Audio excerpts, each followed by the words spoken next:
민수기 22장 1절부터 6절까지 합독합니다. 시작. 이스라엘 자손이 또 길을 떠나 모압 평지에 진을 쳤으니 요단 건너편 곧 여리고 맞은편이더라. 십볼의 아들 발락이 이스라엘이 아모리인에게 행한 모든 일을 보았으므로 모압이 심히 두려워하였으니 이스라엘 백성이 많음으로 말미암아 모압이 이스라엘 자손 때문에 번민하더라. 미디안 장로들에게 이르되 이제 이 무리가 소가 밭에 풀을 뜯어먹음 같이 우리 사방에 있는 것을 다 뜯어먹으리로다 하니 그때에 십볼의 아들 발락이 모압 왕이었더라. 그가 사신을 부올의 아들 발람의 고향인 강가 부돌에 보내어 발람을 부르게 하여 이르되 보라, 한 민족이 애굽에서 나왔는데 그들이 지면에 덮여서 우리 맞은편에 거주하였고 우리보다 강하니 청하건대 와서 나를 위하여 백성을 저주하라. 내가 혹 그들을 쳐서 이겨 이 땅에서 몰아내리라. 그대가 복을 비는 자는 복을 받고 저주하는 자는 저주를 받을 줄을 내가 알매니라. 아멘. 한번 따라 합시다. 파멸의 사람 발람. 파멸의 사람 발람. 예, 파멸의 사람 발람. 하나님의 사람들을 시리즈를 하면서 제가 늘 사람의 유형 5가지에 대해서 말씀하는데 오늘 우리가 함께 살펴볼 그 이름도 발람이라는 뜻이 뭐냐면 파멸시키는 자, 다른 말로 하면 망하게 하는 자, 이런 이름의 뜻을 가진 사람이 뭐예요? 발람이에요. 우리 화영자매는 이름의 뜻이 뭐예요? 한자 풀이가? 화영이 무슨 화영이에요? 빛나는 꽃이요. 빛나는, 빛나는 꽃. 그럼 꽃 화자에? 빛나는 꽃뿌리. 빛나는 영. 빛날 화자. 그러면 저하고 같은 화자를 쓰네. 예. 저는 길영자에 빛낼 화자. 그래서 앞으로 길이 빛내야 되거든요. 예, 어떻게 빛내는지 좀 보세요. 어머. 우리 화영자매는 리액션이 좋아. 리액션이 엄청 좋아. 이 발람이라고 하는 사람의 이름 자체가요, 파멸시키는 자, 망하게 하는 자, 그런 이름의 뜻을 가졌어요. 먼저 오늘 함께 살펴볼 이 파멸의 사람 발람에 대한 말씀을 나누기 전에 이 민수기 22장 이 발람이 등장하는 배경을 좀 우리가 알아야 돼요. 이때는 하나님께서 모세를 통해서 이스라엘을 애굽에서 구원하시고 이스라엘을 어디로 인도하시고자 하셨어요? 그렇죠. 약속의 땅인 가나안 땅. 누구로부터 약속하신? 아브라함에게 약속하신 그 가나안 땅으로 약속의 백성을 구원하셔서 인도하시고자 하셨죠. 그래서 우리가 잘 아는 6광야, 다 같이요? 수르광야, 에담광야, 신광야, 신의 광야, 바진 괜찮아, 바란광야, 진광야. 그래서 이 가데스 바네아, 바란광야 위에 진광야에 위치한 가데스 바네아에서 하나님과 이미 시내산에서 언약을 맺고 가데스 바네아까지 올라가 가지고 그 가데스 바네아에서 가나안 땅을 정탐하게 될 12명의 정탐꾼을 보내게 되는데 이 역시도 신명기 1장을 읽어보면 하나님이 원하시고 바라셨던 것이 아니라 누구의 요구대로 이스라엘 백성들이 하나님의 약속을 믿고 올라가면 되는데 모세도 야 하나님이 가나안 땅을 우리에게 주셨다. 그러니 그 약속 믿고 올라가자 했는데 어떻게 해요? 그래도 혹시 모른다. 그러니 우리가 정탐할 사람들을 뽑아서 정탐꾼을 보내보자. 그래서 실제로 그 땅이 하나님이 말씀하신 그런 적과골이 흐르는 땅이고 살기 좋은 땅이며 우리가 올라가서 그 땅을 정복하더라도 어디로 올라가고 어느 곳으로 먼저 칠지 먼저 정탐을 해보자는 거예요. 사실은 하나님의 입장에서는 이것이 유쾌한 일은 아니었죠. 하나님의 약속을 믿고 올라갔으면 될 일인데 그렇게 하고 정탐을 하고 돌아왔는데 10명의 정탐꾼이 어떻게 해요? 부정적인 보고를 하죠. 하나님의 언약을 믿지 않는 부정적인 보고를 하게 됩니다. 그러나 누구와 누구만은? 여호수아와 갈렙만은 하나님의 약속이 우리에게 있다는 거예요. 약속. 그래서 긍정의 힘이 아니라 무슨 힘이요? 약속의 힘을 믿고 올라가서 그 땅을 취하자. 그랬는데 백성들이 누구의 말을 따라서, 그러니까 여러분 제가 볼 때는 이 민주주의, 이게 결코 성경이 말하는 어떤 이데아 이상은 아니에요.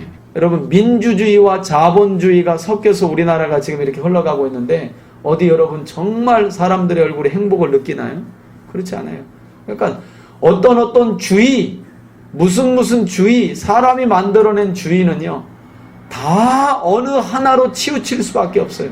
자본주의는 돈의 힘으로, 민주주의는 그게 참이냐 거짓이냐 보다는 어느 것에 사람들의 의견이 맞느냐 그거에 따라서 또 찬반이 갈라지잖아요. 그런데 성경은 무슨 주의를? 복음주의. 녹음되는데 신본주의를 말하는 거죠. 하나님이 주인 되셔서 다스리는 나라와 세상이야말로 가장 인간이 행복하고 복되게 살아갈 수 있음을 우리에게 가르치고 있죠. 부정적인 보고를 하는 10명의 정탐꾼들의 말을 듣고 원망하고 불평함으로 결국 광야 40년의 훈련이 이스라엘에게 주어지게 되죠. 그래서 정탐한 하루를 몇 년으로 계산해서 1년으로 계산해서 40일 정탐하고 돌아왔으니까 몇 년 동안이요? 40년 동안 광야에서 빙빙 돌면서 하나님과 맺은 언약대로 살아가는 거룩한 백성의 삶이 뭔지 광야에서 아주 강하게 훈련을 받게 됩니다. 그리고 오늘 민수기 22장의 내용을 보면 여러분 1절 위에 보니까 연도가 나와요. 몇 년도라고 나오나요? 성경이 좀 푸지근한 건 연도가 없어요. 있는 사람들은 몇 년도로 나와요? BC 1410년, 그죠? 주전 1410년이면 모세가 이스라엘을 1450년에 애굽에서 구원해 낸 연도로 보는데 그럼 벌써 몇 년 지난 거예요? 그러면 광야 40년 언제쯤? 광야 40년 훈련이 끝날 쯤이에요. 끝날 쯤. 40년이 끝난 거니까 거의 끝날 쯤에 이제 이때 모세가 요단, 여러분 저기 지도를 보시면 요단, 여기가 이제 가데스 바네아거든요. 요쯤이 가데스 바네아인데 여기서 정탐꾼을 보냈다가 돌아와서 부정적인 보고를 함으로 원망하고, 그래서 하나님이 바로 이곳에서 40년 동안 이스라엘을 훈련시키시고 40년 훈련이 끝날 때 이쪽으로 이렇게 건너서 에돔으로 모압으로 이렇게 이 바산왕 오기 사는 이 암몬 족속의 땅까지 다 정복을 모세가 하게 되는 거죠. 그리고 모세는 이곳에서 신명기의 말씀을 다시 한번 율법을 거듭 출애굽 2세들에게 설명하고 바로 이곳에서 여호수아에게 지도권을 넘기고 여호수아가 출애굽 2세대들 데리고 이렇게 건너서 여리고성을 점령하고 이렇게 가나안 땅을 점령하게 되는 거죠. 지금은 지도로 보면 어디냐면 바로 이 모압에서 있었던 이야기예요. 모압에서 출애굽 40년 광야 기간이 끝나고 넘어서 이 모압 사람들이요, 이스라엘이 벌써 이 모압 아래쪽에 사는 아모리 족속을 무찔렀다는 이야기를 듣고요 크게 두려워했다는 거예요. 두려워. 그래서 오늘 성경에 우리가 함께 읽어본 바와 같이 이 모압 왕 누가? 발락. 이 모압이라고 하는 나라의 왕이 발락인데 이름도 헷갈려요. 그죠? 발락이 왕이고 발람이 거짓 선지자. 그래서 발락이 이 발람 선지자를 사주를 하게 되는 거죠. 그러니까 이스라엘이 계속 애굽에서부터 승승장구하고 계속 이쪽에 아모리 족속을 치고 모압까지 쭉쭉 파죽 기세로 치고 올라오고 있다는 소식을 누가 듣고? 모압 왕 발락이 듣고, 야, 이 큰일이다. 이 이스라엘이 지금 이 모압 땅으로 올라오고 있는데 이거 어떻게 했으면 좋겠나 하고 자신들의 부하들과 이야기를 한 끝에 누구를 불러오기로 결정을 내리게 되냐면 바로 발람이라고 하는 거짓 선지자. 근데 여러분 거짓 선지자는 그렇게 말해도 맞고요. 발람이 어떤 사람이냐면 여러분 한번 보시겠어요? 지금 여기 모압이거든요. 모압. 지도로 보자면 우리 지도에는 안 나와 있는데 발람은요 이렇게 쭉 옆으로 쭉 가면 이쯤에 유브라데스 강 상류에 여기에 바로 부돌이라고 하는 강가가 있는데 여기서 이렇게 살았던 사람이에요. 이쯤에서. 그러니까 이 거리가 모압과 부돌 사이 거리가 지금으로 말하자면 600km 되는 거예요. 600km. 엄청 먼 거리죠. 그런데 그 600km나 멀리 떨어진 발람을 이 모압 왕 발락이 불러와야만 하는 간절함이 있었어요. 왜 그랬냐면 이 발람이요 워낙 뛰어난 점술가예요. 점술가. 한번 우리 성경을 찾아볼까요? 여호수아 13장 22절 한번 보세요. 여호수아 13장 누가 빨리 찾았으면 한번 읽어보세요. 여호수아 13장 22절.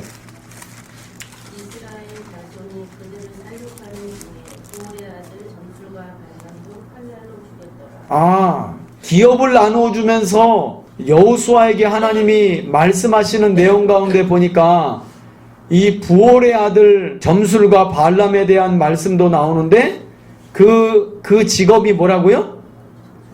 점술가입니다. 여러분 이 발람은 하나님을 믿는 자가 아니에요. 점술가예요. 점술가. 히브리어로 이 점술가를 한번 따라합시다. 코셀이라고 하는데 코셀은 점치는 자 이런 말이에요. 점치는 자. 그래서 오늘 읽지 않았지만 오늘 우리가 읽은 본문 다음 절에 나오는 내용을 보니까 7절에 한번 읽어볼까요? 시작. 모압 장로들과 미디안 장로들이 손에 뭘 가지고? 복채를 가지고. 복채. 혹시 우리 중에 점점 쳐보신 분들 있나요? 보통 점장이한테 가려면 뭐가 필요해요? 복채가 필요하죠. 그러니까 이 발람이라고 하는 사람의 직업이요 바로 점술가예요. 점술가. 근데 이 사람의 점술과 영역이 얼마나 강하고 샜는지요. 모압 왕 발락이 발람을 불러오면서 하는 말이 뭐예요? 6절 후반절에 보니까 그대가 복을 비는 자는 뭘 받고? 복을 받고 저주하는 자는 뭘 받을 줄? 저주를 받을 줄을 내가 알미라. 여러분 저는 오늘 이렇게 말씀을 다시 한번 쭉 보면서 어떤 점에서는 이 현대 사회가 문명이 발달하고 과학이 발달하면서 오히려 더 영적인 세계에 대해서 사람들이 둔감해져 버린 것 같아요. 세상이 이렇게 발전하지 않을 때에는요 사람들이요 거의 정말 보이지 않는 세계에 대해서는 사실은 많은 사람들이 사실은 믿었거든요. 보이지 않는 세계에 대해서 뭔가 있다. 하나님을 믿지 않았지만 귀신도 있고 아무튼 영적인 세계가 있다라는 걸 믿었는데 점점 세상이 발전하고 모든 그 당시에는 어떤 설명이 안 됐던 것들이 과학이 발달하면서 설명됨으로 말미암아 이거 다 아니구나. 어떤 영적인 세계의 현상들이 아니라 이게 다 과학으로 풀어지고 다 그냥 보여지는 거고 이해가 되는 거구나 이래버리면서 영적인 세계에 대해서 어떻게 무지해져 버린 거예요. 여러분 과학이 발달하고 시대가 더 발전하면 영적인 세계에 대해서 우리가 더 민감할 것 같지만 실은 그렇지 않아요. 오히려 지금으로부터 3400년 전인 이때에 이 모압 왕 발락이라고 하는 자는요 그렇다면 우리가 저 여호와라는 신과 이스라엘을 향하여 어떻게 이길 것인가 하고 그가 의지하게 된 게 바로 기도의 힘이에요. 기도의 힘. 그런데 하나님께 기도하여 받는 응답이 아니라 점술과 발람을 의지하여 그가 저주를 그 백성에게 선포하게 함으로 이스라엘을 무찔러 이겨보려고 하는 그런 생각을 이 모압 왕 발락이 가지고 있었던 거예요. 그래서 7절에 보니까 복채를 가지고 이 모압 왕 발락이요 아주 영적으로 아주 파워가 있는 발람에게 사람을 보내는 거죠. 복채를 주면서 당신이 좀 이곳으로 와줘야 되겠다. 지금 여호와라는 신을 믿는 이스라엘이라는 백성이 애굽에서 나와서 파죽지세로 여기까지 올라오고 있는데 이러다가는 우리도 그들에게 지겠다. 그러니 당신이 와서 어떻게 해요? 신령하게 저주 한번 해줘라. 신령하게 저주의 기도를 한번 해줘라. 그러면 우리가 이길 줄 내가 알고 있다. 8절에 발람이 그들에게 이르되, 이미 이 발락이 보낸 그의 수하의 이 지도자들이 복채를 가지고 발람에게 온 거죠. 그 600km를 간 거예요, 여러분. 발람을 데리러. 그랬더니 발람이 하는 말이, 이 밤에 여기서 유숙하라. 여호와께서 내게 이르시는 대로 너희에게 대답하리라. 여러분, 이 말 때문에 발람이 하나님을 믿는 선지자가 아니냐, 이렇게 오해하고 착각하시는 분들이 있는데, 그렇지 않습니다. 지금 이 사람들이요, 이야기를 다 한 거예요. 여호와라는 신을 믿는 이스라엘이 지금 모압을 치러 올라오는데, 그 백성을 저주하기 위해서 어떻게 해야 되겠냐. 그렇게 했을 때 이 발람이 그 여호와라는 신의 이름으로 묻는 거예요. 묻는 거. 근데 그 뒤에 보면 하나님이 또 9절에 보니까 발람에게 대답을 해야 안 해요? 대답을 해주셔요. 그러니까 발람이 야, 이 선지자 아니냐, 그렇게 말을 하는데, 그렇지 않습니다, 여러분. 뭐 거짓 선지자라고 말해도 틀린 건 아닌데, 하나님께서 왜 그러면 이 무당인 발람이 하나님께 묻는데 대답을 해주셨느냐? 이스라엘을 사랑하시기 때문에 하나님이 대답을 해주신 거예요. 이스라엘을 사랑하시기 때문에. 예. 그래서 귀족을 보냈더니 발람이 8절에 여기 머물러 있어라. 내가 여호와께 한번 물어보고 그분이 뭐라고 대답하시는지 내가 한번 들어보겠다 하고, 모압 귀족들이 발람에게서 유숙하니라, 거기 머물렀던 거죠. 9절에 하나님이 기도했더니 발람에게 임하여 말씀하십니다.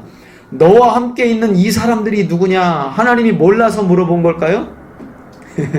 여러분, 하나님이 이미 알고 물어보시는 거예요.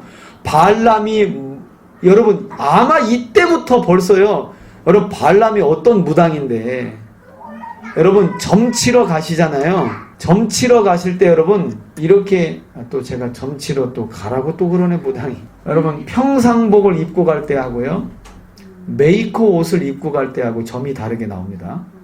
아시겠어요? 신을 받지 않은 무당일수록 그 편차가 심해요. 그러니까 평상복으로 가면 대충 말해줘요. 네, 비싼 메이커를 입고 가면 벌써 점이 달라요. 모압의 이 귀족들이 왔을 때 하나님께서 다 아시고 이미 발람의 마음도 보셨어요. 지금 발람이요, 이미 간다라고 하는, 제가 볼 때는 이때부터 이미 결정이 나 있는 거예요. 그들이 가지고 온, 낙타에 실어 가지고 온 온갖 금은 보화와 돈을 보고요, 발람이 마음이 휙 하고 갔어요. 이미 돈에 눈이 어두워서, 매물에. 그래서 하나님이 물어보는 거예요. 이 사람들 누구냐. 참 우리 하나님이 질문을 하시는데 얼마나 이렇게 참 그죠? 다 아시면서. 그랬더니 발람이 하나님께 뭐라 그래요? 모압 왕 십볼의 아들 발락이 저에게 보낸 자들입니다. 이르기를, 그들이 와서 이르기를 저한테 이렇게 말하던데요. 보라, 애굽에서 나온 민족이 이스라엘 민족을 말하죠. 온 땅에 덮였는데 이제 와서 나를, 이 발락을 위하여 그들을 좀 저주해 달라고. 그러면 내가 혹 그들을 쳐서 몰아낼 수 있을지도 모른다 하고 지금 저를 부르러 이 사절단을 보냈습니다. 그랬더니 12절에 하나님이 발락에게 이르되, 너는 그들과 함께 뭐하지 말고, 가지도 말고, 이스라엘 백성을 뭐하지도 말고, 저주하지도 말라. 한번 따라 합시다. 그들은 복을 받은 자들이니라. 여러분, 하나님께서 아브라함 때부터 아브라함을 부르시고 하시는 말씀이 뭐예요? 너는 복의 근원이 될 것이라 말씀하시고, 네가 가는 곳마다 너를 저주하는 자가 있다면 내가 그를 어떻게 저주하고, 너를 복주는 자가, 너에게 복을 비는 자가 있으면 어떻게 해요? 그에게도 내가 복을 빌겠다 하셨던 하나님의 말씀을 우리가 기억나게 하죠. 그래서 하나님이, 그들은 하나님께 복을 받은 자들이니 절대 너는 가지도 말고, 가서 뭐 하지도 말라고요? 저주하지도 말라. 그랬더니 발람이 워낙 강력하게 하나님이 임하셔가지고 말씀하시니까 이 무당이 아침에 일어나가지고 발락의 귀족들에게 이르되 너희는 너희 땅으로 돌아가라. 여호와께서 내가 너희와 함께 가기를 허락하지 아니하시느니라. 모압 귀족들이 일어나 발락에게로 가서 전하되 발람이 우리와 함께 오기를 어떻게 거절하던데요 하고 600km를 갔다가 다시 600km를 돌아온 거예요. 수달에 걸쳐서. 그때는 비행기 타고 간 게 아니니까. 그런데 이 말만 한 것이 아니라요, 이 귀족들이, 돌아온 귀족들이 발락에게, 이건 이제 제 상상이에요. 여기는 이제부터는 이제 성경에 없는 내용이에요. 그런데 한 지도자가 딱 나서서 발락 왕에게 말을 하는 거예요. 어떤 말을 했느냐 하면, 그런데 왕이시여, 아무래도 점술과 무당이 하는 말이 이 이스라엘의 신 여호와가 가지 말라고 말씀을 하시기도 하셨지만 그의 말의 뉘앙스가 뭔가 우리가 가지고 간 뇌물이 어떻게 적어서 거절한 것 같습니다. 그랬더니 이번에는 발락이, 여러분 이게 세상 사람들의 방법이잖아요. 방법, 그죠? 돈이면 다다. 그죠? 발락이 다시 그들보다 이번에는 어떻게 해요? 이전에 차관급을 보냈다면 지금은 이제 국무총리와 장관급을 보내는데 더 많이 사절단을 보내고요. 그들이 발람에게 16절에 나아가서 그들에게 이르되 십볼의 아들 발락의 말씀에 청하건대, 또 도착을 한 거죠. 제2사절단이 아무 곳에도 꺼리끼지 말고 내게로 오라 하셨습니다. 우리 왕이. 그러면서 우리 왕이 당신에게 말씀하시기를 내가 발람 그대를 높여 크게 존귀하게 하고 그대가 내게 말하는 것은, 한번 따라합시다. 무엇이든지 시행하리니, 무엇이든지 시행하리니 청하건대 와서 나를 위하여 이 백성을 저주하라 하시더이다. 그러면서 발람이 발락의 시내들에게 대답하여 이르되, 그랬더니요, 이제 앞서 하나님께서 발람에게 임하셔가지고 가지 말라고 하셨잖아요. 이 백성은 복을 받은 백성이라. 그래서 발람이 다시 그들의 신하에게 말하죠. 뭐라고 말해요? 발락이 그 집에 가득한 은금을 내게 줄지라도 내가 능히 여호와 내 하나님의 말씀을 어겨 덜하거나 더하지 못하겠노라. 어이구, 딱 거절하는 거예요. 어이구, 거절을 딱 하는 거죠. 그런데 이 거절하는 말이 좀 이상해요. 그죠? 참 거시기해요. 아니, 안 간다 하면 되는데 뭐까지 언급하냐면 이제 가지고 온 더 많은 뇌물뿐만 아니라 발람의 집에, 여러분 이 발람이 어떤 무당인데요. 제가 볼 때는 한번 사람이 왔다 가고요, 그 다음에 알아본 거예요.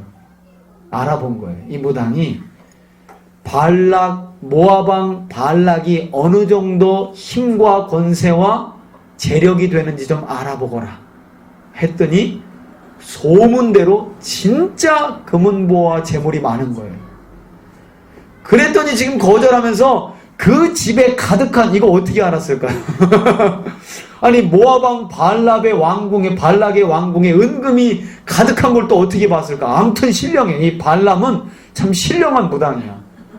여러분, 귀신이 한번 구술하잖아요.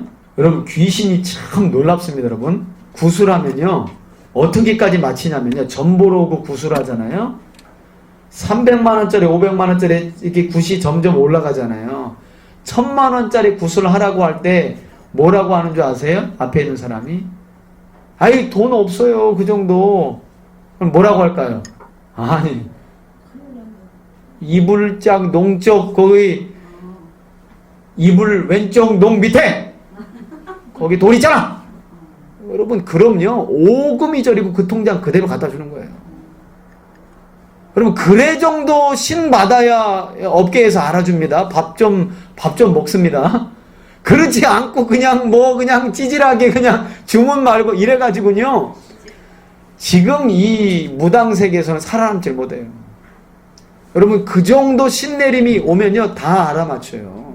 그 장롱 왼쪽에 거비택 통장 그러면요 벌벌벌 떨면서 1000만원짜리 굿도 하는 거예요. 그러니까 발람이 600km 멀리에서 발락의 왕궁에 은금이 가득한 것까지 뭐요? 다 봐요. 여러분 근데 참 희한한 게요. 이 귀신이 참 돈을 좋아해. 돈을 좋아해. 더 놀라운 건요. 여러분 무당을 믿고 구술하기 시작해서 100만원부터 시작하잖아요. 보통 이제 300만원짜리고 500만원짜리부터 나가는데 언제 굿이 끝나냐면요. 더 이상 빚을 지지 못할 때까지 구술하게 합니다. 그리고 더 이상은 이제 빌릴 돈이 없잖아요. 그럼 그 귀신도요. 더 이상 얻어먹을 제사상이 없으면 떠나갑니다. 그 집에서 떠나가요. 그래서 예수님이 요한복음 10장 10절에 뭐라 그랬어요? 도둑이 온 것은 도둑질하고 죽이고 멸망시키러 왔다는 거예요. 여러분 그냥 도둑질만 해가면 얼마나 좋아요. 그 정도가 아니에요. 한 번 귀신이 역사하면요 그 집이 폐가망신하고 더 이상 제사밥 못 얻어먹어야 그 집을 떠나는 거예요. 그런 영적인 세계에 대하여 무지하면 물리고 폐가망신하게 되는 거예요. 발락이 지금 아무것도 모르고 그런 무당을, 그런데 무당이 600km 멀리 사는데도 호언이 들여다 보이는 거죠. 발락의 왕궁에 있는 은금을 다. 그러면서 말은 또 그래요.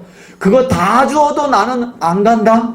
근데 이 말은 아무리 봐도 제가 볼 때는 다 줘야 간다 이걸로 들려요. 그죠? 다 줘야 간다. 그러면서 왜 그런 추측을 하게 되냐면 19절에 그런 추측을 하게 해요. 그런즉 이제 너희도 이 밤에 여기서 어떻게 하라? 유숙하라. 여호와께서 내가 무슨 말씀을 더 하실는지 어떻게 해요? 알아보리라. 아니 기도 한 번에서 하나님의 뜻이 분명하고 가지 마라. 그들은 복을 받은 백성이라. 그랬으면 가지 말아야 되는데 가지고 온 더 많은 뇌물도 발람의 마음을 이미 움직였고 그보다는 이 무당이 발락의 왕궁에게 있는 여러분 이 발락이 백지수표를 준 거 아니에요. 백지수표를 준 거 아니에요. 네가 무엇이든지 원하는 대로 내가 뭐 한다 그랬어요. 이건 하나님인데 그죠? 그죠? 이거 하나님이 이스라엘에게 너희가 내 언약을 따라 살 때 너희들이 무엇이든지 구하는 대로 내가 모든 일에 복을 주고 형통한 이게 참 귀신 흉내를 내도 제대로 내네. 하죠? 발락이 발람에게 백지수표를 준 거예요. 그러니까 여러분 얼마나 이 발람이 마음이 훅 가버린 거죠. 그리고 나서 기도하는 거죠. 그랬더니 밤에 하나님이 또 발람에게 임하셔. 아니 참 우리 하나님도 오지랖이 넓으셔. 뭐 이런 무당에게 2번이나 기도의 응답을. 그런데 여러분 아까 하나님이 이런 발람에게 응답하시는 이유는 누구 때문에 그렇다고요? 이스라엘을 사랑하시기 때문에. 또 한편으로 나중에 보면요 하나님이요 이 무당일지라도요 발락의 영혼도 하나님이 사랑하셔요. 그때 하나님께서 발람에게 그 사람들이 너를 부르러 왔거든. 그런데 이번에는 기도가 다르네. 응답이 뭐래요? 일어나 함께 가라. 그러나 내가 내게 이르는 말만 지키고 행하라. 준행할지니라. 아니 여러분 첫 번째 기도할 때는 하나님이 이스라엘을 저주하러 오라는 발락의 청에 가라 그래요? 가지 말라 그래요? 가지 말라고 하죠. 근데 두 번째는 그러니까 우리가 큐티할 때 이 말씀을 보면서 뭐 하는 거예요? 기도는 뭐 할 때까지? 응답 받을 때까지. 기도는 응답 받을 때까지 때 쓰고 악 쓰고 아무튼 시간을 기도의 분량을 채우면 하나님이 응답해 주신다. 여러분 이런 본문을 가지고 그렇게 해석을 해놓으면 큰일 난다는 거예요. 여러분 보통 보면요 하나님이 기도할 때 대번 첫 번에 주신 말씀이 응답일 때가 많아요. 대부분이에요. 그런데 발람이 왜 또 기도한 거예요? 네, 뇌물에 이미 마음이 다 움직여 버렸어요. 여러분 이 정도는요 하나님이 뜻이 있어서 가라 그런 게 아니라요. 말려도 갈 상황이니 네 마음대로 하라는 거예요. 네 마음대로. 그런데도 하나님이요. 이스라엘을 사랑하시고 발람 자신도 사랑하세요. 그래서 발람이 또 아침에 일어나서 자기 나귀의 안장을 지우고 모압 고관들과 함께 유브라데강 상류의 자기 고향 부돌에서 모압을 향해서 출발을 합니다. 왜 출발해요? 하나님이 가라고 했으니까. 그런데 여러분, 하나님이 가라고 하신 응답은 여러분 이런 거예요. 한번 저를 보세요. 그래, 가. 이거하고 가. 이거하고는 다르잖아요. 그죠? 어감이 다른 거잖아요. 그런데 뇌물의 눈이 어두우니까 그 불의의 삭설, 나중에 베드로서 우리가 확인할 거지만 이 부분을 보고 베드로는 뭐라고 말하냐면 그 발람은 불의의 삭새 눈이 어두워서 미쳤다는 거예요. 돈에 눈이 멀어서 그의 행동이 미쳤다고 성경이 말해요. 미쳤다는 거예요. 그래서 아침 일찍 일어나서 그들과 함께 가지요. 22절에 그가 감으로 말미암아 하나님이 뭐 하심으로? 여러분 아까 그러니 하나님이 일어나 함께 가라 이게 아니라는 걸 아시겠죠? 가기만 해 이런 거거든요. 가기만 해. 왜? 가라고 하셔놓고 또 하나님이 진노하셨다는 거예요. 그러니 우리가 성경을 바로 볼 필요가 있다니까. 여호와의 사자가 그를 막으려고 길에 서니라. 하나님의 군대 장관이요 칼을 뽑고 발람이 가는 길 앞에 서서 막고 있는 거예요. 발람은 자기 나귀를 탔고 그의 두 종은 그와 함께 있더니 나귀가 여호와의 사자가 칼을 빼어 손에 들고 길에 선 것을 보고, 이제부터 여러분 보고라는 내용이 나오면 동그라미를 쳐보세요. 나귀가 첫 번째 봅니다. 길에서 벗어나 밭으로 들어간지라. 발람이 나귀를 길로 돌이키려고 채찍질하니 여호와의 사자는 포도원 사이 좁은 길에 섰고 좌우에는 담이 있더라. 여러분 발람이 돈에 눈이 어두워가지고 이 발락의 사신들과 함께 모압으로 가려고 하니까 하나님이 발람의 에마인 나귀의 눈을 열어가지고 하나님의 사자가 칼을 뽑고 그 앞에 서 있는 걸 보게 하신 거예요. 여러분 신령하고도 참 영적인 발람은 못 보는데 누군 보는 거예요? 이 미물인 나귀는 하나님이 열어주시니 하나님의 사자를 보게 되는 거죠. 그래서 이 에마가 갑자기 길을 잘 가다가 한쪽 밭으로 차가 꼬라박은 거예요. 잘 가다가 이 차가 한쪽으로 꼬라박은 거예요. 그러니까 발람이 채찍을 가지고 나귀를 후려 때리는 거죠. 이게 왜 평소에는 말을 잘 듣더니 지금 발락의 집에 있는 은금이 날 기다리고 있는데 이게 왜 이렇게 말을 안 들어하고 채찍질을 가하는 거예요. 그리고 나서 다시 한번 이제 나귀를 타고 또 길을 나섰는데 여호와의 사자 25절에 보니까 나귀가 여호와의 사자를 두 번째로 또 어떻게 해요? 또 보고 몸을 담에 어떻게 대고 발람의 발을 그 담에 짓누르매. 그러니까 여러분 이 나귀가 타고 가다가 나귀 등에 탔잖아요. 그러니까 담벼락적으로 붙어서 가니까 위에 타고 있던 발람의 다리가 어떻게 되는 거예요? 담벼락에 긁히는 거죠. 그러니까 얼마나 아팠겠어요. 그러니까 얼마나 아팠는지 다시 채찍질을 하니까 여호와의 사자가 더 나아가서 좌우로 피할 데 없는 이제는 아예 좁은 곳으로 아예 그냥 이제 막다른 곳에 딱 서가지고 있는 거예요. 지금 나귀가 몇 번이나 맞았어요? 2번이나 맞았죠? 그리고 나서 세 번째 나귀가 여호와의 사자를 또 어떻게? 보고. 참 나귀는 3번이나 보는데 아니 신령한 무당이라고 하는 발람은 도무지 하나님의 사자를 보지를 못해요. 그리고 발람 밑에 엎드러니 발람이 놓아요. 이제는 아예요. 이게 차로 말하자면 급정거를 한 거예요. 급정거를. 그러니까 발람이 화가 나가지고 자기 지팡이로 나귀를 후려 때립니다. 그때 여호와께서 나귀의 입을 어떻게? 여신이 발람에게 이르되, 나귀가 하는 말이에요, 여러분. 나귀가 뭐라고 했냐면 내가 언제 당신에게 무엇을 할기에 나를 이같이 3번 때립니까? 참 나귀도 당돌하죠? 주인에게. 여러분 이 상황을 보면 얼마나 발람이 당황했을까. 이런 상황은 생전 처음인 거 아니에요. 여러분 집에서 애완견을 키우는데 화가 나가지고 애완견을 딱 한 대 쳤어요. 그런데 애완견이 갑자기 가다가 목을 돌이키면서 여러분들을 보면서 왜 나를 3번 때리냐고 여러분 그랬다고 생각해 보세요. 얼마나 깜짝 놀랐을 거 아니에요, 이 발람이. 그러면서 그랬더니 발람이 또 나귀에게 말해요. 무슨 짐승하고 또 말도 통하네. 야, 내가 나를 거역하였기 때문이니 너 만약에 내 손에 채찍이나 지팡이가 아니라 칼이 있었더라면 너 죽었어. 너. 그러니까 여러분 아무리 신령해봐야 무지하면 나귀하고 싸우고 있는 거예요.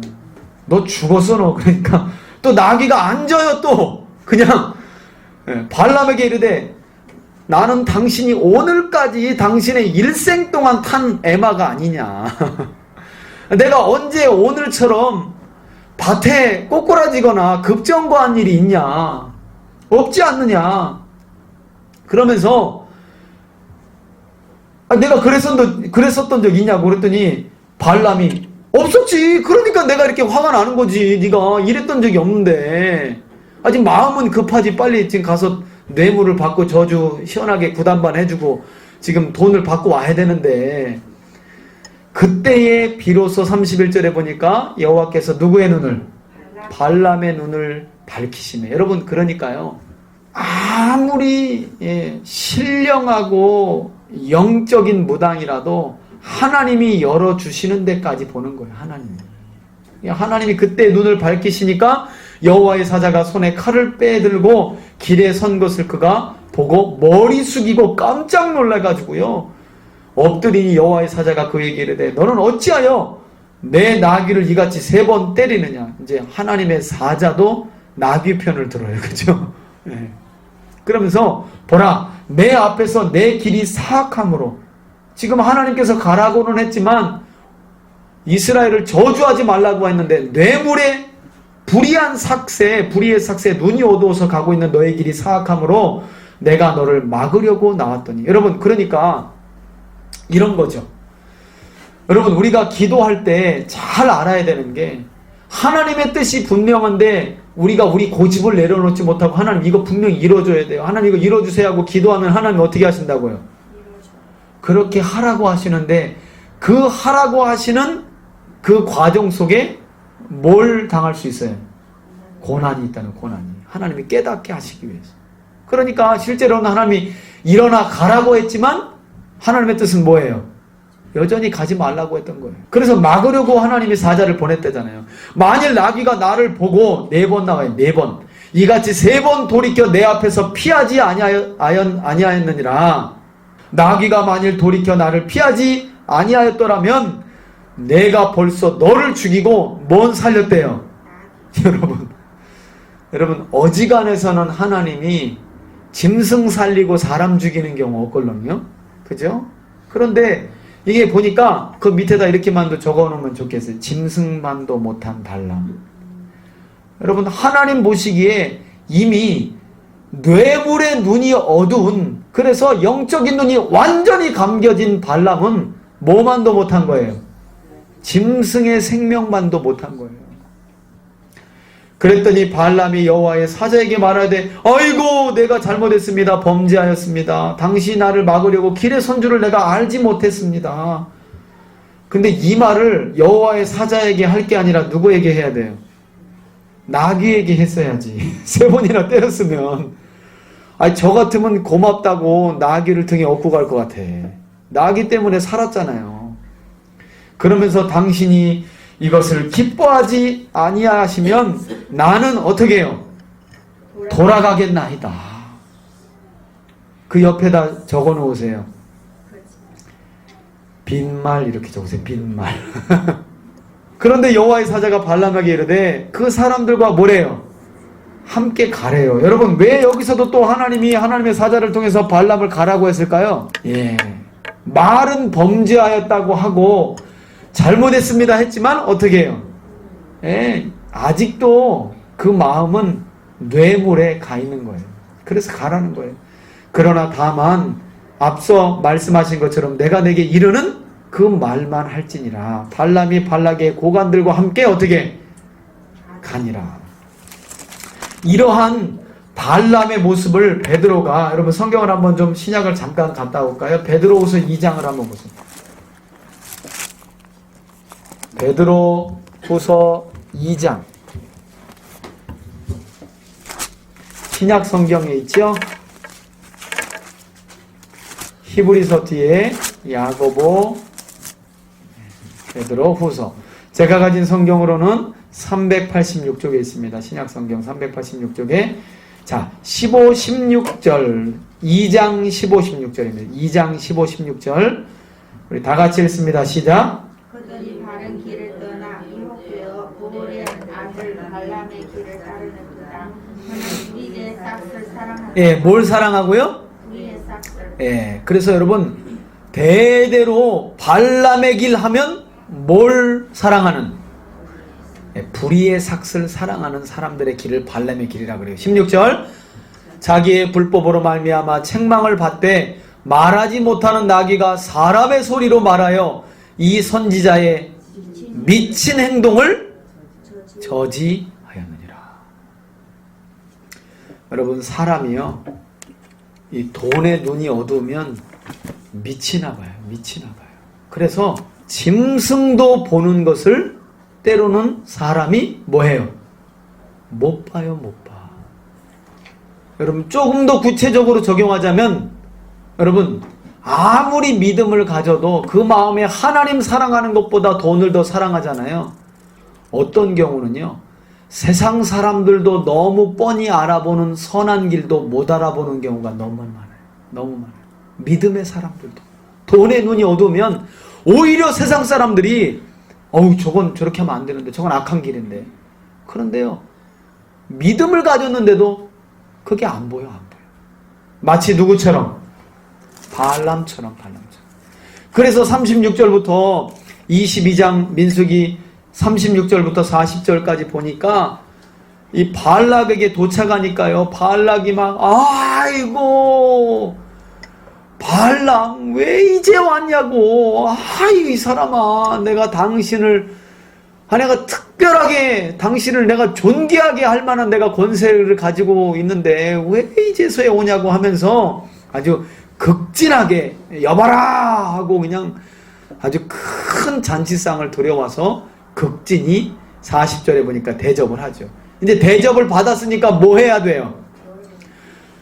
발락의 요청대로 저주를 해야 되잖아요. 그래서 41절부터 보니까 아침에 발락이 발람과 함께하고 그를 인도하여 바알의 산당에 오르매 발람이 거기서 이스라엘 백성의 진 끝까지 보니라.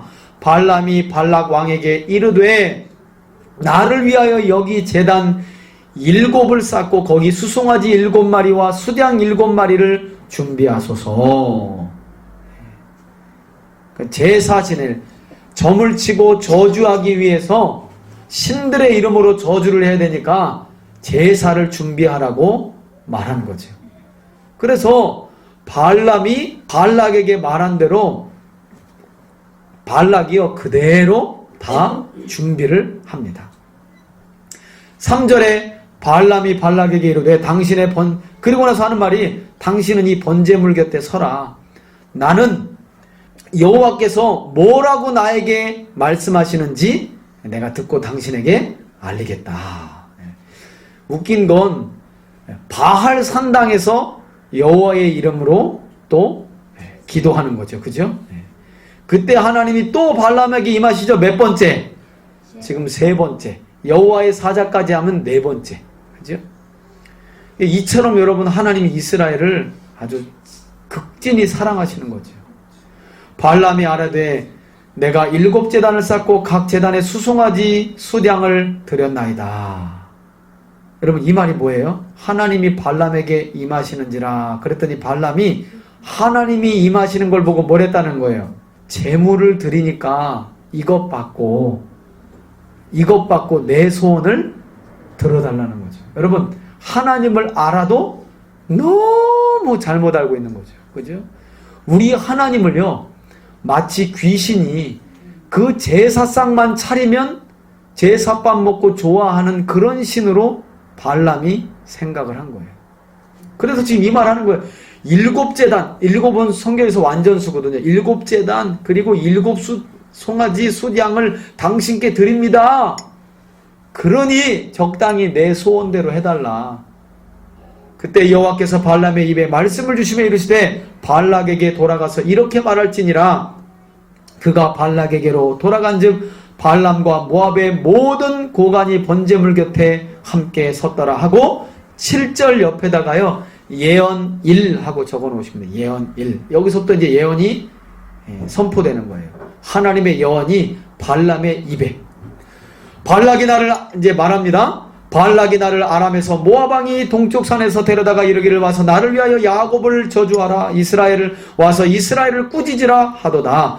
하나님이 저주하지 않으신 자를 내가 어찌 저주하며 여호와께서 꾸짖지 않으신 자를 내가 어찌 꾸짖으랴. 내가 바위에서 그들을 보며 작은 산에서 그들을 바라보니 이 백성은 홀로 살 것이라. 그를 여러 민족 중에 하나로 여기지 않으리로다. 야곱의 티끌을 누가 세며 이스라엘 4분의 1을 누가 능히 셀고 나는 의인의 죽음을 죽기 원하며 나의 종말이 그와 같기를 바라노라 하매. 하면서 저주가 아니라 뭐가 선포돼요? 축복의 말씀이. 더 놀라운 건요, 발람도 뭐라고 하냐면 나도 이스라엘과 같은 의인의 죽음을 살다가 죽었으면 하고 축복하면서 마치는 거예요. 그랬더니 발락이 막 화가 나가지고 어찌하여 내게 이같이 행하느냐. 내가 당신을 지금 거금을 주고 데리고 온 이유는 이스라엘을 저주해달라고 데려왔거늘 오히려 그대가 축복하는도다. 그랬더니 발람이 뭐라고 말해요? 그러니까 내가 올 때부터 그랬잖아요. 내 마음대로 할 수 없다고. 그 백성은 복을 받기로 작정된 백성이기 때문에 저주할 수 없다고 얘기했잖아요. 그런데 여러분, 발락이 포기해요, 안 해요? 안 해요. 그래서 두 번째로 13절부터 보니까 이스라엘을 이 축복하는 내용을 발락이 들으니까요, 이렇게 해석을 한 것 같아요. 이스라엘 백성들이 무수히 많은 걸 한 번에 볼 수 있는 산 끝에 올려서 그걸 보여주니까 아마도 발람이 조금 위축되어 가지고, 왜 내용이 나오잖아요. 그들의 티끌같이 많은 그 백성을 누가 셀 수 있고 4분의 1도 셀 수 없다 이러니까 이 무당이 이스라엘이 이게 쪽수가 많으니까 여기에 눌려가지고 이게 귀가 눌려가지고 이 저주가 아니라 축복을 했는 모양이라 하고요. 이번에는 어떻게 하냐면요, 이스라엘 진영이 다 보이지 않는 산으로 올려보냅니다. 그래서 달리 볼 곳으로 13절에 보니까 데리고 가서 거기에서 보니까 그들의 뭐만 보이게? 끝만 보이게. 아이고 참, 끝만 보이게. 왜? 아무래도 이 무당이 이 쪽수를 보고 기가 눌린 것 같으니까 일부만 보이는 데 가서 하면 조금 용기를 내서 저주해 줄 줄 알고, 그리고 또다시 제단을 쌓고 이 발락이 똑같은 말을 합니다. 당신은 번제물 곁에 서라. 내가 여호와를 만나 그분의 말씀을 듣고 당신에게 전하겠다. 그랬더니 16절에 여호와께서 또 발람에게 임하시죠. 그냥 저 같으면 그냥 죽여버릴 것 같은데, 그냥 이 정도면 그냥 이거 사람도 아니고 이거 뭐 나귀가 그렇게 말을 해도 못 알아듣고 있는데, 여러분 왜 이렇게 자꾸 발람이 기도할 때마다 하나님이 나타나신다고요? 이스라엘을 사랑하시는 거예요. 하나님. 발람 자신도 사랑하지만 참이 미련한 발람을 하나님이 긍휼히 여겨주시는 거죠. 여러분, 이게 참 하나님의 긍휼과 자비예요. 그의 입에 말씀을 주시며 이르시되 또 가서 전하라. 그랬더니 18절부터 거기다 예언 2라고 적으세요. 예언 2. 두 번째 예언이 선포되는데, 이번에는요 내용이 이렇게 시작돼요. 발락이여 일어나 들을지어다. 첫 번째는 앉아서 들었나 그러면? 십볼의 아들이여 내게 한번 따라합시다. 자세히 들으라. 왜 이런 말을 할까요? 첫 번째 예언했는데도 못 알아들으니까 이번에는 일어나, 너 일어나. 일어나서 자세히 들어 너.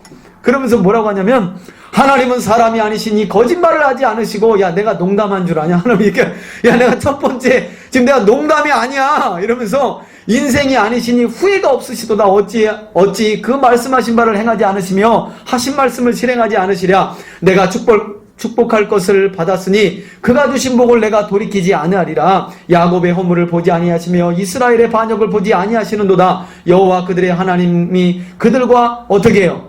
함께 계시니, 그게 복이라는 거예요. 함께 계시니 왕을 부르는 소리가 그 중에 있도다. 이 말은 하나님을 왕으로 부르는 소리가 이스라엘 중에 있다는 거예요. 그러니까 여러분, 하나님은 어떤 사람들과 함께 한다고요? 하나님을 주인으로, 왕으로 고백하는 자들과 함께 하는 거예요.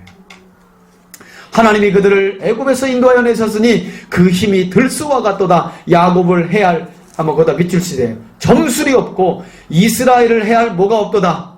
복술이 없도다. 그래서 여러분, 그리스도 예수 안에 있으면요, 어떤 저주도 점술도 복술도 통하지 않는 줄 믿으시길 바랍니다. 여러분, 절대 안 통하는 거죠.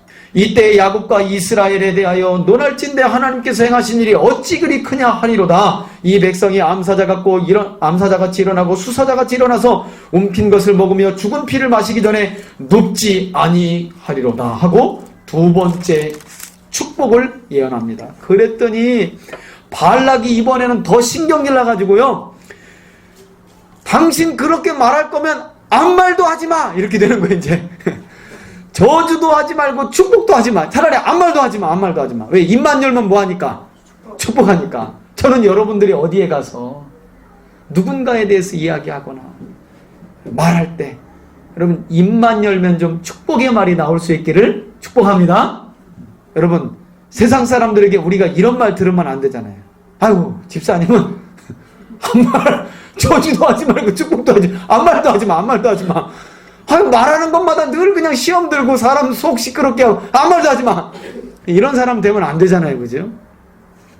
26절에 발람이 발락에게 대답하여 이르되 내가 당신에게 말하여 이르기를, 그러니까 내가 내 맘대로 할 수 없다고 그랬잖아요 하고 또 한 번 이야기를 하는 거예요. 여러분, 이 정도 되면 신령한 무당 점술가 발람이 어떻게 해야 돼요?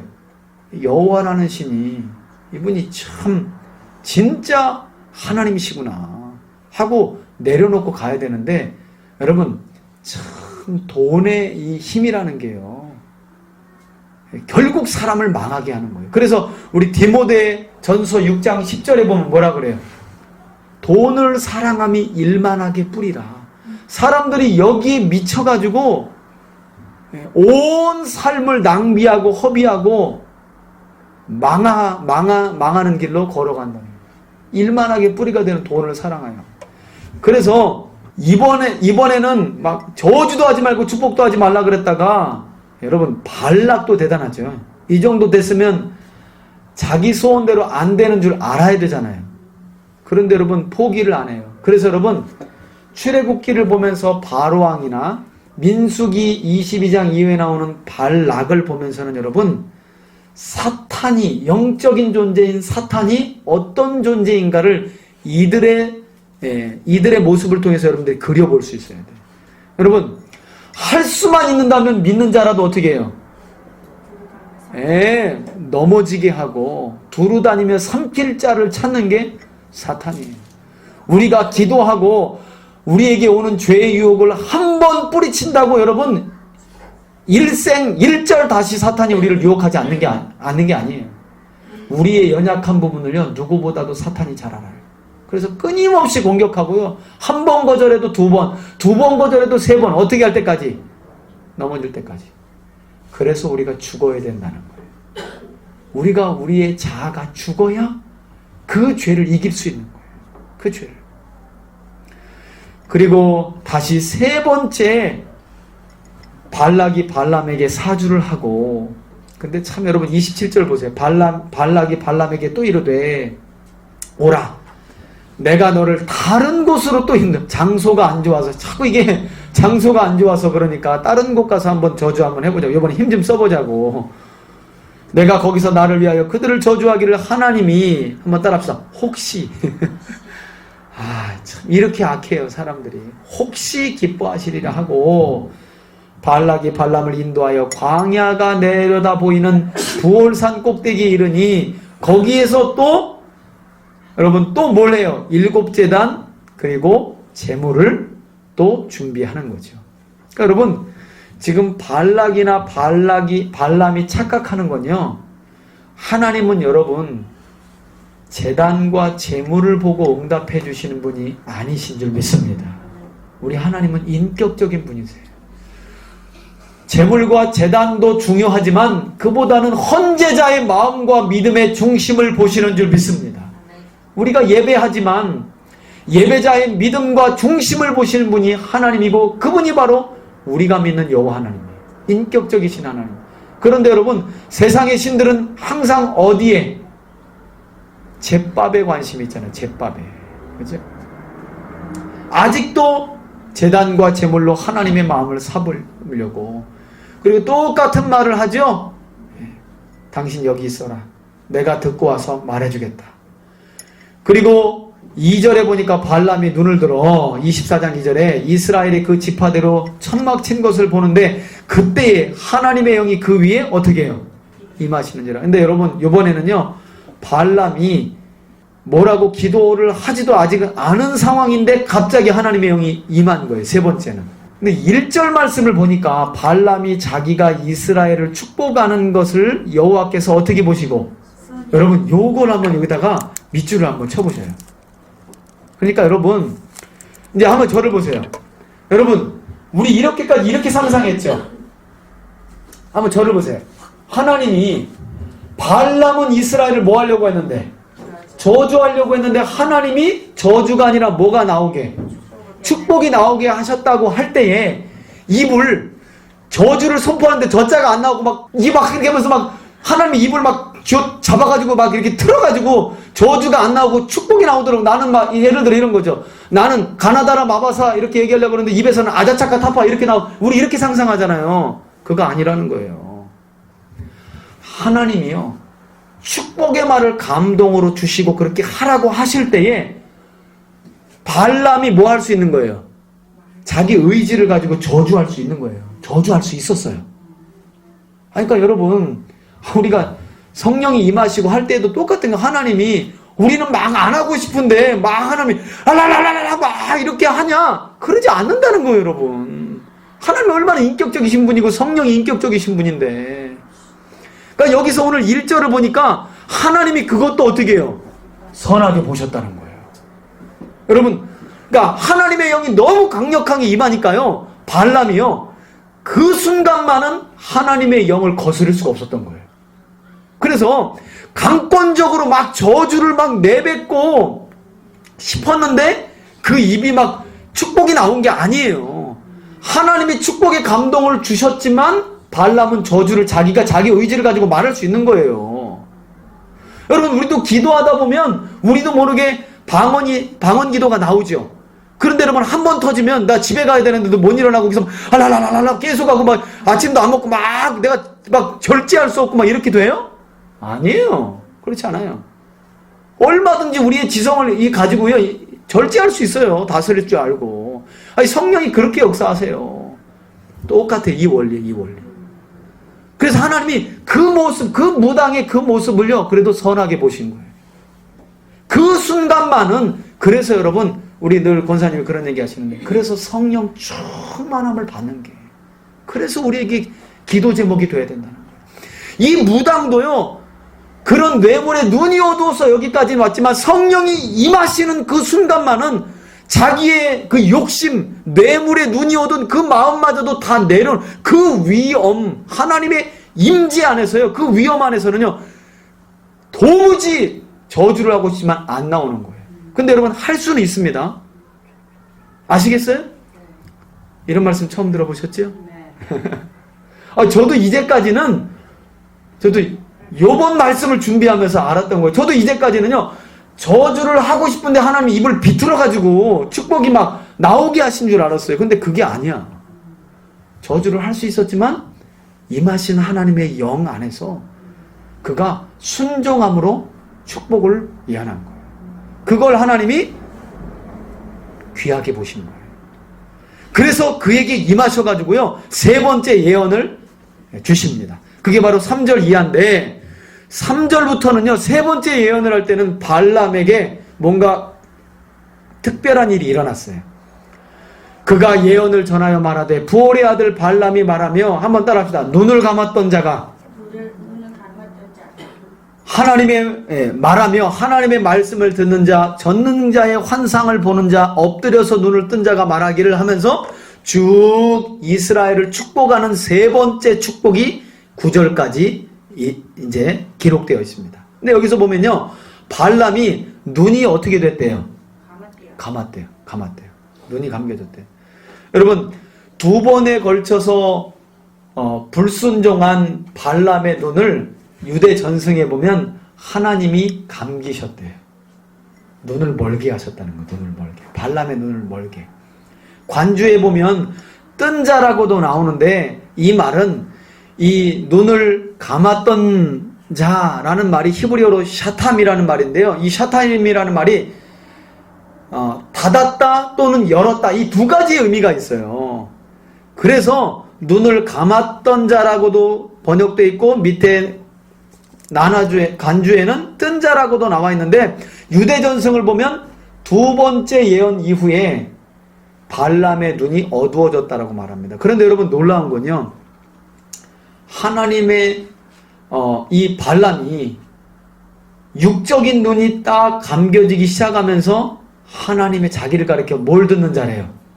하나님의 말씀을 듣는 자, 전능자의 환상을 보는 자, 엎드려서 눈을 뜬 자가, 아니 오히려 뭘 떴대요? 자기 눈을 떴대요. 여러분, 우리가 꼭 그래요. 세상적인 욕심으로 우리 마음과 삶이 가득 차 있을 때는요, 볼 걸 봐요, 못 봐요? 절대 못 봐요. 절대 못 봐요. 진짜 봐야 될 걸 못 봐요. 그런데 이 발람의 눈이, 육적인 눈이 감겨지면서 그에게 뭐가 들리고? 하나님의 말씀이 들리기 시작해. 그리고 누가 보이기 시작하고? 하나님이 보이기 시작하는 거예요. 하나님이. 그래서 여러분, 중요하니까 잘 들어보세요.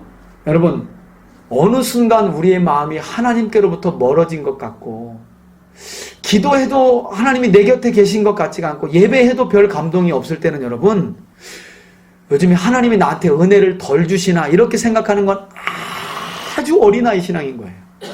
아주 어린아이 신앙. 그게 아니라 지금 내 눈이 어두워졌다는 거예요. 무언가에 내 마음이 지금 하나님으로부터 떠나 어두워져 있기 때문에 안 들리고 안 보인다는 걸 깨달으셔야 돼요. 깨달으셔야 돼요. 드디어 발람의 눈이, 육적인 눈이 감겨지니까 그때 하나님 말씀이 들리고 하나님이 보이기.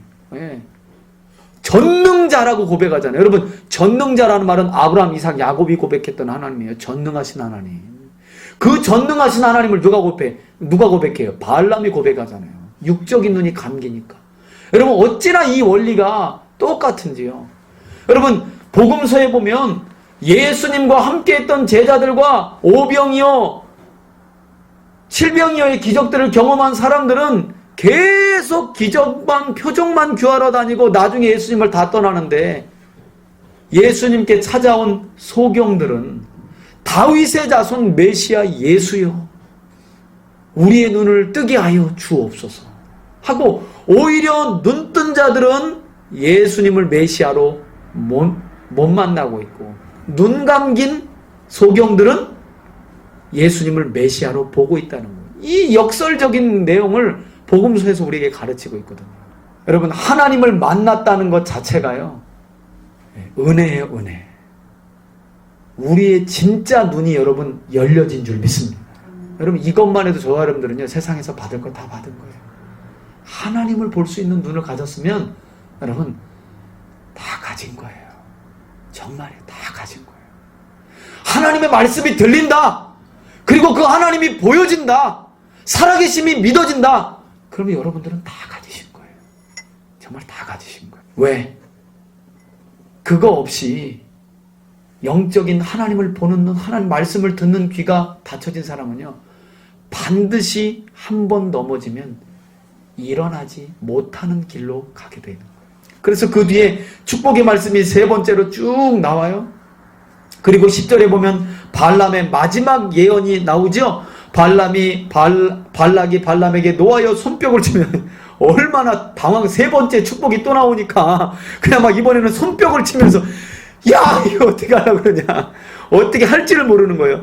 내가 그대를 부른 것은 내 원수를 저주하라는 것이오늘 그대가 이같이 3번 그들을 어떻게 하였도다, 축복하였도다. 그러므로 그대는 이제 어떻게 해요? 가! 집으로 제발 가! 이제 가! 아무것도 말하지 말고 가! 내가 그대를 높여 심히 존귀하게 하기로 내가 마음을 먹었었는데 여호와라는 신이 그걸 다 막아버렸으니까 나 못하겠으니까 돈도 못 주겠으니까 가라고. 그랬더니 발람이 발락에게 이르되 당신이 내게 보낸 사신들에게 내가 말하여 이미 내가 말하지 않았느냐. 가령 발락이 그 집에 가득한 은금을 아직도 정신 못 차리네. 줄지라도 내가 여호와의 말씀을 어기고 선악간에 내 마음대로 행하지 못하고 여호와께서 말씀하신 대로 말하리라 하지 아니하였나이까. 이제 나는 내 백성에게로 돌아가거니와 들으소서 하면서 여러분 원하지도 않는 예언을 또 해요. 15절부터 이번에는 제단도 필요 없어. 7마리 수송아지 수장도 7제단도 준비가 안 돼 있는데 하나님이 어떻게 해요? 강권적으로 또 이 발람에게 임해가지고요 하나님의 말씀을 듣게 하고, 이번에는 하나님을 전능자가 아니라 한번 따라합시다. 지극히 높으신 자. 여러분 이 정도면 벌써 전능자의 환상을 보는 자가 엎드려 눈뜬 자가 말하기를 하면서 앞으로 이스라엘을 통해서 하나님이 가나안 땅을 다 정복하게 하시고 그 땅을 그들에게 붙이시고 그들을 통해서 이루어 나아가실 하나님의 계획을 짧게나마 밝히십니다. 그래서 17절에 보면 한 별이 이스라엘에게서 나오는데 한 규가 왕권을 말하죠. 이스라엘에게서 나와서 모압 이쪽 저쪽까지 쳐서 무찌르고 또 셋의 자식들을 다 멸하리라 하면서 메시아에 대한 예언까지 쭉 합니다. 그런데 여러분 안타까운 건 25절이에요. 다 같이 한번 읽어봅시다. 시작. 발람이 일어나 자기 곳으로 돌아가고 발락도 자기 길로 갔더라. 여러분 이사야서 53장에 보면 우리는 다 양 같아서 각기 어디로? 제 길로 갔거늘. 안타까운 건요 하나님의 말씀도 들렸어요. 그분이 전능자요 지극히 높으신 하나님이라는 사실도 알았어요. 그리고 하나님도 보았어요. 그런데 어떻게 해요? 결국 제 길로 가는 거죠. 제 길로. 그래서 여러분 보는 눈 듣는 귀 진짜 중요한 게 뭐예요? 깨닫는 마음이 중요한 거예요. 여러분 깨닫는 마음. 아무리 듣고 또 아무리 봐도 성령께서 깨닫게 하시고 순종케 하시지 않으면요 아무것도 아니라. 이렇게 해서 발람이라고 하는 사람, 뇌물에 눈이 어두워서 자기의 눈이 멀기까지 악을 쫓아 행했던 이 발람은 자기 길로 가게 됩니다. 여러분 그냥 간 게 아니라요 다음 장 25장을 보면 이 발람이요 가면서 발락에게 한 가지를 가르쳐주고 가요. 그게 뭐냐면 내가 그냥 갈 순 없고 그래도 당신이 나에게 돈을 주었는데 한 가지 이스라엘을 저주받게 할 방법이 있으니 바로 이것이다 하고 가르쳐준 게 25장에 보면 뭐냐면 바로 우상숭배와 행음이에요. 하나님이 가장 싫어하는 거. 그래서 그들은 하나님이 아니면 저주할 수도 축복할 수도 없으니 하나님이 저주하시게끔 우상숭배와 행음의 죄를 하도록 하라. 이런 내용이 여러분 25장에는 안 나와 있습니다. 발람이 발락에게 그렇게 사주하였다 이런 내용이 안 나와 있어요. 어딜 봐야 나오냐면 한번 여러분 요한계시록으로 가봅시다. 요한계시록에 가서야 이 민수기 2장의 내용을 설명하고 있어요. 계시록 2장 14절 버가모 교회에게 주시는 말씀 가운데 그들을 책망하면서 발람의 교훈에 대한 이야기를 하시는데 14절 다 같이 한번 읽어봅시다. 시작. 그러나 내게 두 가지 책망할 것이 있나니 여기 내게 발람의 교훈을 지키는 자들이 있도다. 발람이 발락을 거기다 밑줄을 한번 쳐보세요. 발람이 발락을 가르쳤다는 거죠. 이게 바로 이게 범죄 교사죄죠. 그죠? 이스라엘 자손 앞에 걸림돌을 놓아 우상의 재물을 먹게 하고 행음하게 한 사건이 뭐예요? 바로 민수기 25장의 부월 사건이에요. 부월 사건. 그러니까 하나님의 백성은 하나님이 아니면 축복도 저주도 할 수 없으니 하나님께서 저주하도록 하시는 방법밖에 없는데 그 방법이 뭐라는 거예요? 우상 숭배와 행음. 이 대표적으로 두 가지만 얘기했는데 언약을 깨트리라는 거예요.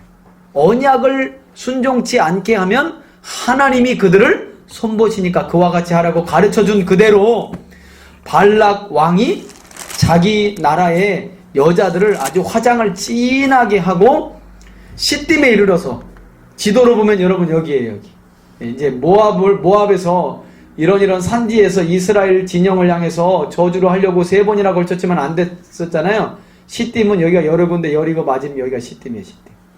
여기까지 가 있는 이스라엘에게 여자들을 보내서 우상의 제물을 먹게 하고 행음하게 한 거예요. 그 사건으로 민수기 25장 9절에 보면요, 하나님이 연병의 심판을 보내서 하루에 24,000명이 죽게 됩니다. 24,000명이. 그래서 여러분, 대대로 신약 교회에서 이 발람이라고 하는 이스라엘 백성을 잘못하면 어떻게 할 뻔한 거예요? 이때 다 죽을 뻔한 거예요. 여러분, 이때 다 죽을 뻔했어요. 하나님이 진노하셔서. 이 파멸시키는 자 발람을 통해서 이스라엘이 다 죽을 뻔한 이 행음과 우상 숭배에 어그러진 길로 이스라엘을 미혹하여 넘어지게 했던 이 발람의 길은요, 두고두고 신약의 교회에 큰 가르침이 됩니다. 그래서 고린도전서에도 나와 있고요, 유다서에서도 나와 있고요. 한번 볼까요? 유다서 1장 11절. 요한계시록 바로 또 앞에 있어요. 유다서 1장 11절 한번 볼까요? 다 같이 읽어봅시다. 시작. 화 있을진저 이 사람들이여 가인의 길에 행하였으며 삭슬 위하여 발람의 어그러진 길로 몰려갔으며. 또 나오죠? 그래서 발람하면 항상 나오는 게 뭐예요? 돈, 뇌물. 그래서 여러분, 앞서 말씀드린 것처럼 디모데서의 말씀과 같이 돈을 사랑함이 뭐가 된다고요? 일만하게 뿌리가 된다는 거예요. 예수님도 말씀하셨죠?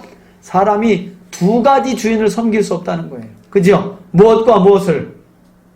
하나님과 재물을 겸하여 섬길 수 없다는 거예요. 그래서 예수님이 하신 비유 가운데 그렇게도 돈과 재물에 관한 비유가 다른 비유보다 많아요. 갑절 많아요.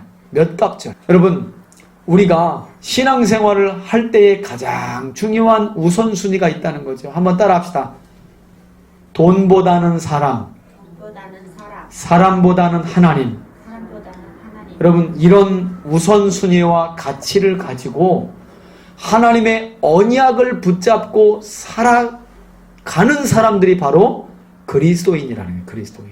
그래서 여러분, 사실은 우리가 신앙생활을 하면서 살아가지만 언제든지 우리도 이 발람과 같이 돈의 눈이 어두워서 봐야 할 걸 못 보고 들어야 할 걸 듣지 못하고 해야 할 말을 바르게 하지 못할 때가 있어요, 없어요? 살아가다 보면 너무 많아요. 그죠? 내 앞에 이익 때문에 내가 이때는 반드시 이 바른 말을 해줘야 되는데 못할 때가 있다는 거예요. 그런 발람의 어그러진 길을 따라 사는 사람들이 아니라 하나님의 말씀을 따라서 언약을 붙들고 선하신 하나님의 뜻을 쫓아 살아가는 저와 여러분들 되시길 주의 이름으로 축원합니다.